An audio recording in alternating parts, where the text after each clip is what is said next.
안녕하세요. 유튜브 채널 미국 주식 이슈워치입니다. 네, 반갑습니다. 오늘은 저희가 좀 깊이 파본 기업이죠.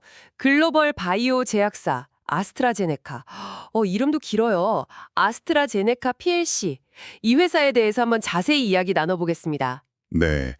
이 회사가 지금 어떤 상황이고 또 앞으로는 어떨지 저희가 조사한 내용을 바탕으로 한번 샅샅이 훑어보도록 하죠.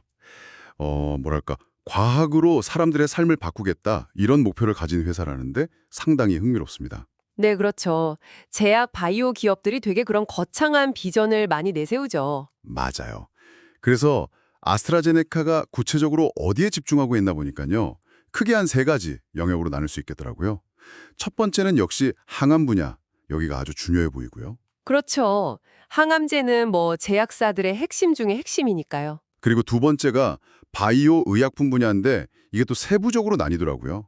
심혈관, 신장 및 대사 질환.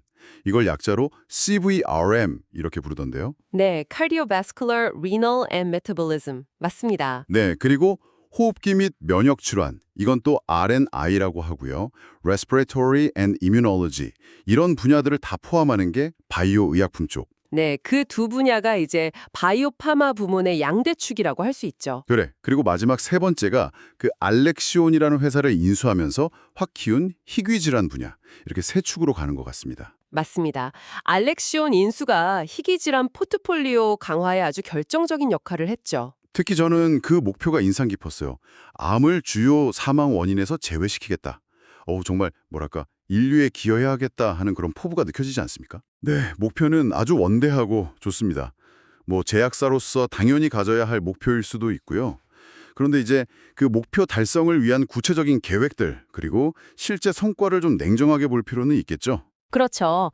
그래서 그 계획이라는 게 2030년까지 20개가 넘는 신약을 출시하겠다. 그리고 총 매출 800억 달러를 달성하겠다. 와, 800억 달러면 지금 환율로 거의 100조 원이 넘는 돈인데 정말 야심찬 계획입니다. 네, 800억 달러 목표 이거 정말 큰 숫자죠. 이게 달성 가능한 목표인지에 대해서는 시장에서도 의견이 좀 분분한 것 같고요. 일단 저희가 살펴본 작년 2024년 실적부터 한번 볼까요? 네, 작년 성적표가 어땠는지 궁금합니다. 2024년 총 매출은 한 54억 달러 정도였습니다. 이게 전년 대비 저희가 보통 CRE라고 부르는 상수 환율 기준으로 보면 21% 성장한 수치예요. 아, CRE 기준이요. 그게 이제 환율 변동 효과를 빼고 순수하게 사업 성장을 보려고 쓰는 거죠. 네, 맞습니다. 특히 아스트라제네카 같은 글로벌 기업은 여러 나라에서 사업을 하니까 이 환율 영향이 꽤 크거든요. 그래서 그걸 제외하고 사업 자체의 퍼포먼스를 볼 때 이 CRE 기준 성장률을 많이 씁니다.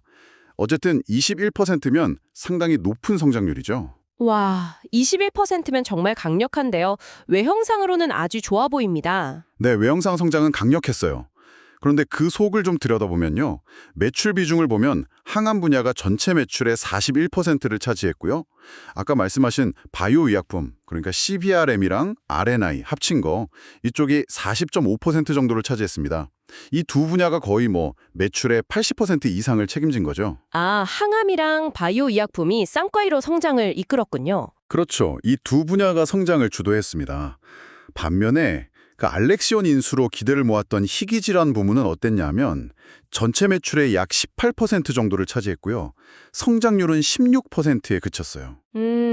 16% 성장도 나쁜 건 아닌데 전체 성장률 21%에는 못 미치는군요.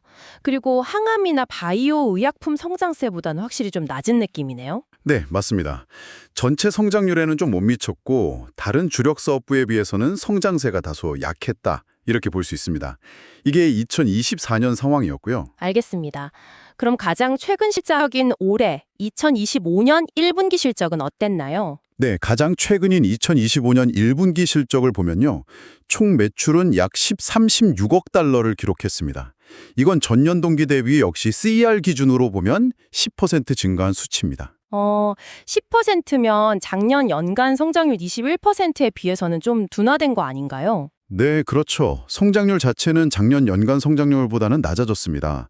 하지만 또 봐야 할 게 수익성인데요. 이 회사가 핵심 주당 순이익, 코어 EPS라는 지표를 중요하게 보는데 이게 1분기에 2.49달러를 기록했어요.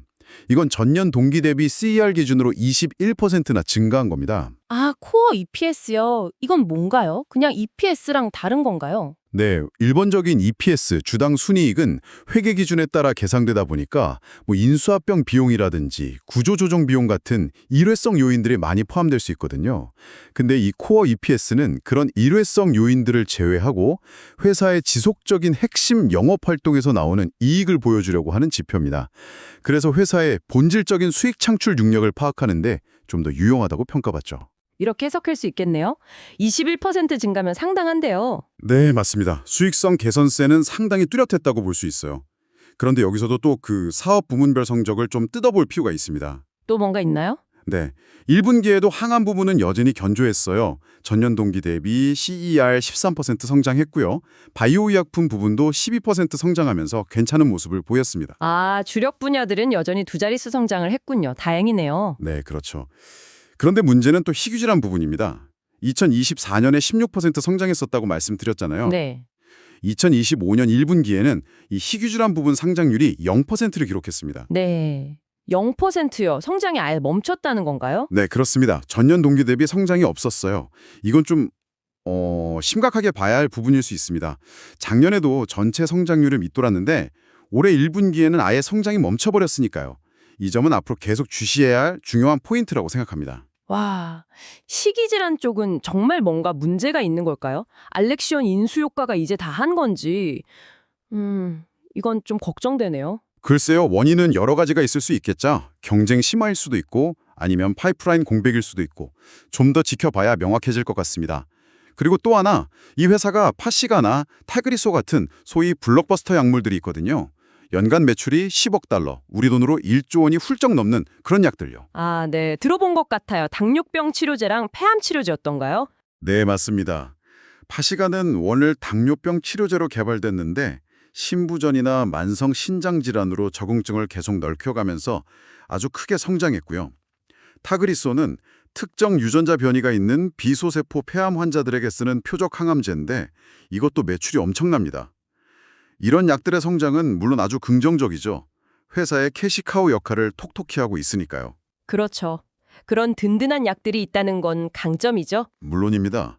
하지만 다른 측면에서 보면 이런 특정 약물 몇 개에 대한 의존도가 너무 높아지는 건 아닌가 하는 우려도 동시에 존재합니다.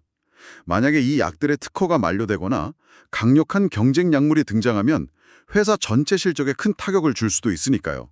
이런 부분도 고려해야겠죠. 일리인의 지적이네요. 희귀질환 부문의 성장 정체, 그리고 특정 블록버스터 약물에 대한 의존도, 이런 부분들은 확실히 좀 신중하게 봐야 할 부분이군요. 네, 저는 그렇게 보고 있습니다. 하지만 저는 그래도 긍정적인 면이 더 많다고 생각하는데요. 그러신가요? 어떤 면에서요? 우선 아까 말씀하신 1분기 실적 발표 이후에 주가 반응도 사실 나쁘지 않았어요. 오히려 꽤 괜찮았거든요. 시장이 희귀질환 부문의 부진보다는 수익성 개선이나 다른 주력 사업부의 성장에 더 주목한 게 아닌가 싶습니다. 여전히 아스트라제네카의 성장 잠재력을 높게 평가하고 있다는 신호로 볼 수도 있겠죠. 단기적인 주가 반응만으로 판단하기는 좀 이르지 않을까요? 시장 심리라는 게 워낙 변덕스러우니까요. 물론 그렇죠. 하지만 곧 발표될 2분기 예상 실적도 저희가 조사해 보니까요. 매출이 한 144억 6천만 달러 정도로 예상되는데 이게 시장의 컨센서스, 그러니까 애널리스트들의 평균 예상치를 웃도는 수준이라고 합니다. EPS는 예상치에 부합할 것으로 보이고요. 이것도 긍정적인 흐름 아닌가요? 계속해서 시장 기대치를 넘어서는 실적을 보여줄 가능성이 있다는 거니까요. 네, 예상치가 그렇다면 일단 긍정적인 시그널로 볼 수는 있겠네요. 하지만 예상은 어디까지나 예상이고 실제 결과가 어떻게 나올지는 지켜봐야겠죠. 특히 희귀질환 부문이 2분기에는 반등하는 모습을 보여줄지가 관건일 것 같습니다. 네, 그 부분은 저도 동의합니다. 꼭 반등했으면 좋겠네요. 그리고 저는 그 경영진의 자신감, 이게 또 아주 중요하다고 보거든요. 자신감이요? 네, 그 2030년 8천억 달러 매출 목표, 이걸 그냥 한번 발표하고 끝나는 게 아니라 실적 발표 때마다 계속 강조하고 재확인하고 있어요. 이건 정말 달성할 수 있다는 강한 의지를 보여주는 거라고 생각합니다. 목표를 계속 강조하는 건 투자자들한테 믿음을 주려는 의도도 있겠죠. 그런 면도 있겠지만 그걸 뒷받침하는 구체적인 계획도 있잖아요. 특히 미국 내 생산시설과 연구개발 R&D에 2030년까지 무려 500억 달러를 투자하겠다는 계획. 이거 정말 통 큰 투자 아닙니까? 500억 달러면 네, 엄청난 규모이긴 하네요. 미국 시장의 중요성을 그만큼 높게 보고 있다는 뜻이겠죠. 그렇죠. 특히 버지니아주에 대규모 항체 약물 접합체 ADC 생산시설을 짓는다는 계획도 포함되어 있던데요. 이 ADC가 요즘 항암제 분야에서 아주 뜨거운 기술이잖아요. 이런 미래 먹거리에 대한 투자를 아끼지 않는다는 점이 저는 아주 긍정적으로 보입니다. 이건 단순한 구호가 아니라 실제 행동으로 보여주는 거니까요. 네, 미래 기술에 대한 투자는 당연히 중요합니다. ADC 분야가 유망한 것도 맞고요. 다만 그 투자가 실제 성과로 이어지기까지는 또 시간이 걸릴 거고 그 과정에서 어떤 변수가 생길지 모르는 거죠. 대규모 투자가 항상 성공하는 건 아니니까요. 물론 리스크는 항상 있죠. 하지만 또 긍정적인 소식이 있었어요. 2025년 상반기에만 주요 임상 3상 시험에서 12건이나 성공적인 결과를 얻었다는 소식입니다. 아, 임상 3상 결과요? 그건 중요하죠. 네, 임상 3상이면 이제 신약 승인 직전의 마지막 단계잖아요. 여기서 좋은 데이터가 나왔다는 건 곧 새로운 신약들이 줄줄이 나올 가능성이 크다는 뜻이죠. 아까 말씀드린 2030년까지 20개 이상 신약 출시 목표가 그냥 허황된 게 아닐 수도 있다는 강력한 증거라고 봅니다. 이렇게 개발 중인 신약 후보 물질들, 이건 우리가 파이프라인이라고 부르잖아요. 이 파이프라인이 아주 탄탄하다는 거죠. 네, 임상 3상 성공 소식이 많다는 건 분명 긍정적인 뉴스입니다. 파이프라인의 가치를 높이는 요인이고요. 어떤 약물들인지 구체적인 내용도 중요하겠지만 일단 12건이라는 숫자 자체는 인상적이네요. 그렇죠. 그래서 그런지 일부 분석가들은 아스트라제네카에 대해서 강력 매수 의견을 내놓기도 했더라고요. 그러면서 현재 주가 대비 18% 이상의 추가 상승 가능성, 업사이드 포텐셜이 있다고 분석하기도 했고요. 이런 전문가들의 긍정적인 평가도 그냥 나오는 건 아니지 않겠습니까? 애널리스트들의 목표 주가나 투자에게는 참고 자료일 뿐이죠. 그들도 틀릴 때가 많고요. 강력 상승 의견이 있다는 건 그만큼 기대감이 높다는 뜻이겠지만 반대로 그 기대에 못 미쳤을 때 실망감도 클 수 있다는 점을 생각해야 합니다. 항상 양면을 봐야죠. 네, 맞습니다. 항상 투자는 신중해야죠. 자, 그럼 오늘 저희가 쭉 살펴본 내용을 한번 정리해 볼까요? 아스트라제네카, 이 회사는 항암과 바이오 의약품이라는 아주 강력한 두 개의 성장 엔진을 가지고 꾸준히 성장해 왔고 또 견고한 실적을 보여주고 있다. 이렇게 요약할 수 있겠네요. 네, 핵심 성장 동력인 항암과 바이오 의약품 분야의 성과는 분명히 인상적입니다. 그리고 팔시가 타그리소 같은 이미 검증된 블록버스터 약물들이 매출을 잘 받쳐주고 있고요. 여기에 더해서 2030년 매출 8천억 달러 달성이라는 야심찬 목표와 그걸 뒷받침하기 위한 대규모 미국 투자 계획, 이런 것들은 분명히 주목할 만한 긍정적인 요소들입니다. 그렇죠. 미래에 대한 기대감을 갖게 하는 부분들이죠. 하지만 저희가 계속 강조했듯이 알렉시온 인수를 통해 큰 기대를 모았던 희귀질환 부문의 성장이 현재 0%로 멈춰 있다는 점. 이건 앞으로 이 회사가 그 야심찬 8천억 달러 목표를 달성하는 과정에서 어떤 변수가 될지 계속해서 아주 주의 깊게 지켜봐야 할 중요한 포인트라고 다시 한번 말씀드리고 싶습니다. 또 특정 약물에 대한 의존도 문제도 장기적으로는 관리가 필요한 부분이고요. 네, 맞습니다. 빛과 그림자가 공존하는 상황이라고 할 수 있겠네요. 어떤 부분을 더 중요하게 보느냐에 따라 평가가 달라질 수 있을 것 같습니다. 오늘 저희가 이렇게 아스트라제네카에 대해서 깊이 있게 분석해봤는데요. 저희가 전해드린 정보가 여러분의 투자 결정에 조금이나마 도움이 되었기를 바랍니다. 네, 오늘 저희가 나눈 이야기들은 어디까지나 정보 제공을 목적으로 합니다. 특정 종목에 대한 매수나 매도 추천이 절대 아니라는 점을 분명히 말씀드립니다. 맞습니다.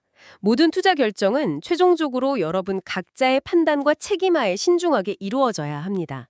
아시죠? 그리고 한 가지 더 유의하실 점은 저희가 오늘 제공해드린 정보는 저희 조사 과정에서 AI의 도움을 일부 받아서 생성된 내용이 포함되어 있을 수 있습니다.